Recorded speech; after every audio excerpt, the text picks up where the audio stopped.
Hello friends, smart travelling भारतमध्ये आपलं स्वागत आहे. दुसऱ्या पार्टमध्ये आपण वायझॅग सिटीबद्दल जाणून घेऊया. फर्स्ट पार्टमध्ये आपण हैदराबाद टू वायझॅग सिटी अंतर वंदे भारत ट्रेनने प्रवास केला. हैदराबाद टू वायझॅग सिटीमधील अंतर 722 किलोमीटर आहे. बाय रोडने प्रवास केला तर 12 तास लागतात, परंतु वंदे भारत ट्रेनने प्रवास केल्यानंतर 9 तासच लागतात, म्हणजे 3 तास वेळेची बचत होणार आहे. पर पर्सन तिकीट दर 1700 रुपये आहे. हा वायझॅग सिटीचा एरियल व्ह्यू आहे. आपण वायझॅग सिटीमध्ये RK beach, aircraft museum, submarine museum बघणार आहोत. रात्रीच्या विश्रांतीनंतर या हॉटेलमधून आपण प्रथम आरके बीचकडे जाऊया. आता आपण आरके बीचच्या जवळ आलेलो आहोत. आता आरके बीचच्या जंक्शन पॉईंटला आलेलो आहोत. आता आपण वायझॅग सिटीमधून आलेलो आहे. वायझॅग सिटीचा हा रस्ता आहे आणि त्याच्या बाजूलाच लागून समुद्र आहे.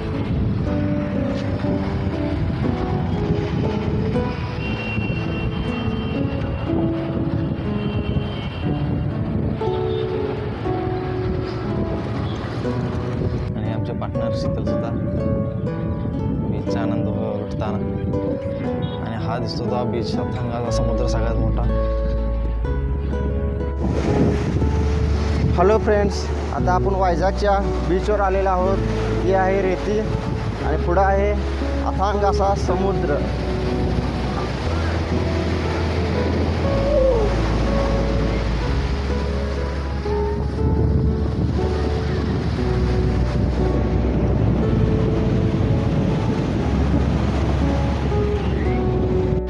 हॅलो फ्रेंड्स, हा वायझॅगचा समुद्र आहे.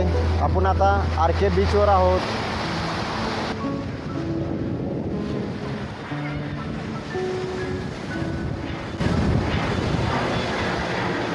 हा जो फायटर जेट आहे बघा, मिलिटरी कॅम्पेस मधला.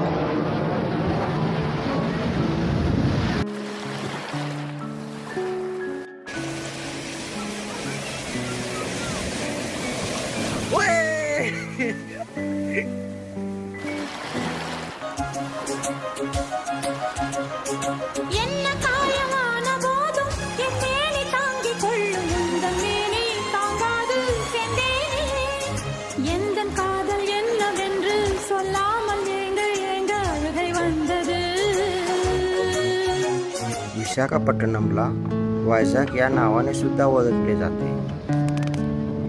वायझॅग हे पूर्व किनारपट्टीवरील एक प्रमुख शहर असून ते इंडियन नेव्हीचा ईस्ट भागातील मोठा हब आहे. विशाखापट्टणममध्ये मुघलांची तसेच फ्रेंच व ब्रिटिश लोकांची राजवट होऊन गेलेली आहे. आता बीचवरील फोटोचा थोडा आनंद घेऊया.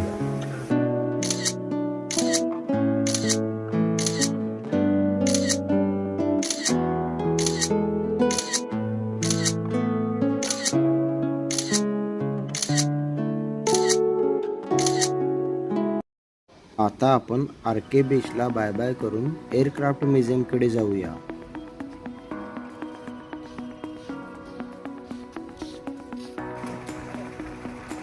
आता आपण पुढे एअरक्राफ्ट म्युझियममध्ये TU-142 एअरक्राफ्ट बघणार आहोत. त्यानंतर इंडियन नेव्हीमधील रिअल सबमरीन सुद्धा बघणार आहोत. या शिपला बघितल्यानंतर आमचे मित्र सुहास उपाध्याय यांची आठवण झाली. ते सुद्धा इंडियन नेव्हीमध्ये कार्यरत आहेत. वायझॅग सिटी हे इंडियन नेव्हीतील ईस्ट भागातील सर्वात मोठा हब आहे.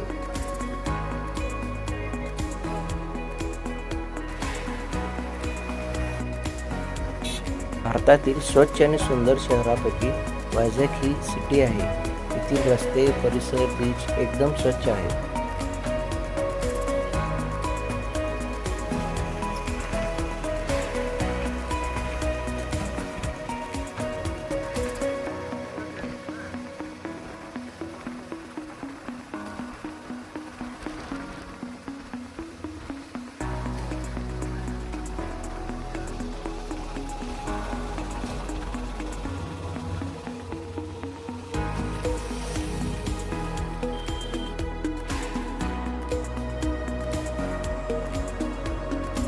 फायनली एअरक्राफ्ट म्युझियमजवळ आपण पोहोचलेलो आहोत.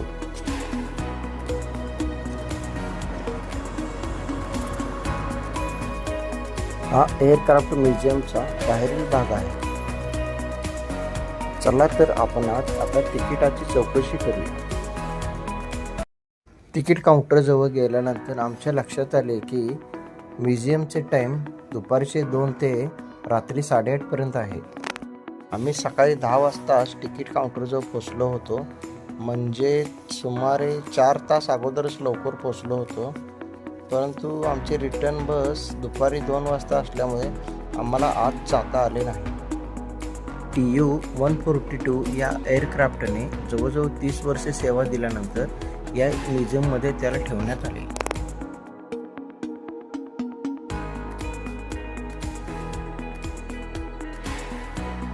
एअरक्राफ्ट म्युझियमच्या बरोबर समोर सबमरीनचं म्युझियम आहे, परंतु दुपारचे 2चे टायमिंग असल्यामुळे ते पण आम्हाला आत जाऊन पाहता आले नाही. तुम्ही या सबमरीनला गाझी अटॅक या मूव्हीमध्ये बघू शकता.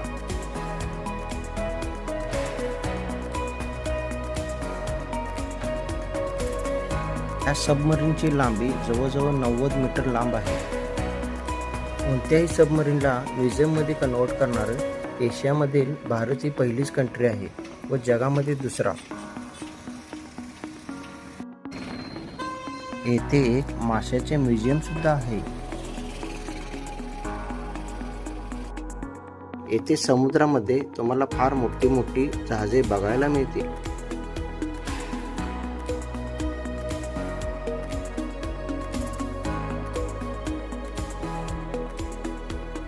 रोडवरील सर्व पोल हे सोलरवर चालणारे आहे.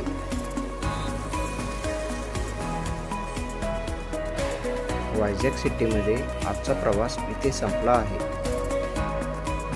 वायझॅक सिटीमध्ये कैलासगिरी पॉइंट, डॉल्फिन नोज पॉइंट आणि बरीच बीच आहेत. पार्ट 2 कसा वाटला मित्रांनो हे नक्की कॉमेंटमध्ये सांगा. लाईक, शेअर आणि सबस्क्राईब करा.